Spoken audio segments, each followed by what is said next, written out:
Hey, what's going on, everybody? It's just Wayne, the Money Man C, coming to you guys live and direct.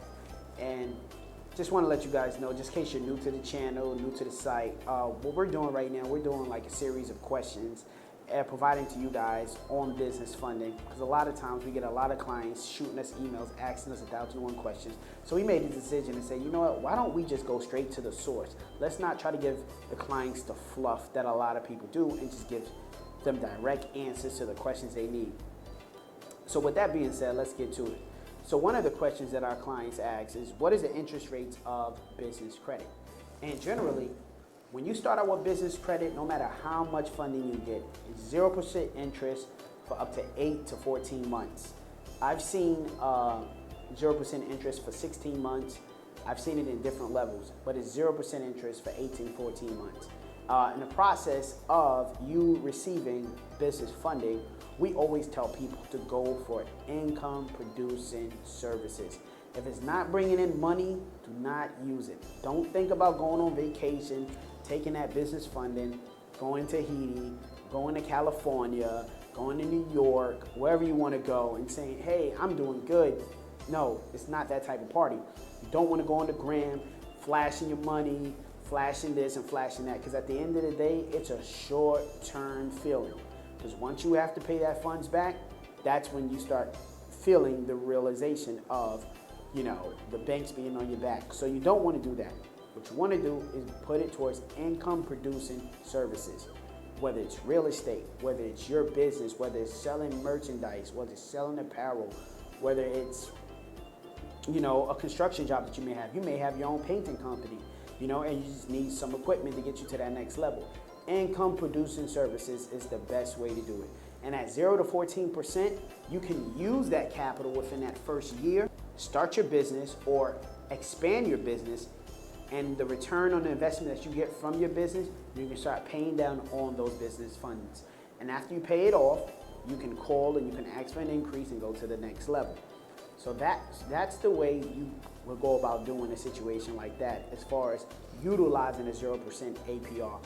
And the banks make money off of the interest they receive off of you. So you have to keep that in mind. You have to be smarter than the banks. Because in this situation, like when I first started, I saw that when I used to have my personal credit. I remember I would pay the minimum payment, but I felt like I was just paying forever. And I felt like I was just being sucked up. And then I started to pay off my credit cards, and I realized that every month the banks weren't getting any money off of me. These companies were not getting paid off of me at all anymore. So I took that same principle and put it towards business funding. So whenever I would move forward with business funding, since I had 0% APR, I would use that for income producing services only, and I was able to actually accumulate a process of acquiring funds continuously. So when it was time, after the 14 months, to start paying interest, I was good to go. My investments were able to pay off those interest rates. Or I would pay down my cards to 0 where I didn't have to pay an interest rate. So I was using free money. So the bank would say, hey, we're gonna let you use this amount of money, but you have to pay us this interest rate at the end according to what you have on your balance. So me, I would pay everything off, so it was at 0. They couldn't get me.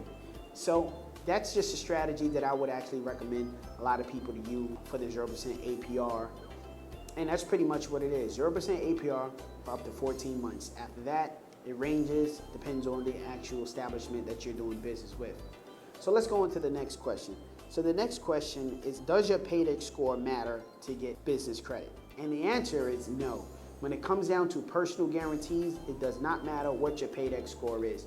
Whereas if you're going for a non-personal guarantee, then yes, depending on how much money you get, the bureaus love to see an 80 paydex score, which is like top tier perfect business credit score. But with this, since it's personal guarantee, paydex score does not matter. What matters is your personal credit score, and pretty much the ideal is like to see a 720 or higher to actually get you to that next level.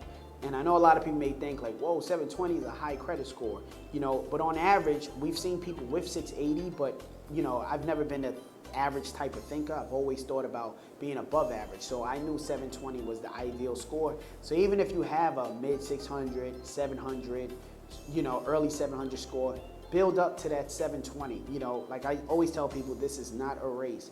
This is a process, and this is your future. So take your time, do it right, and go to the next level. Guys, let us know what you think. Leave a comment, like this video, and subscribe for more videos like this.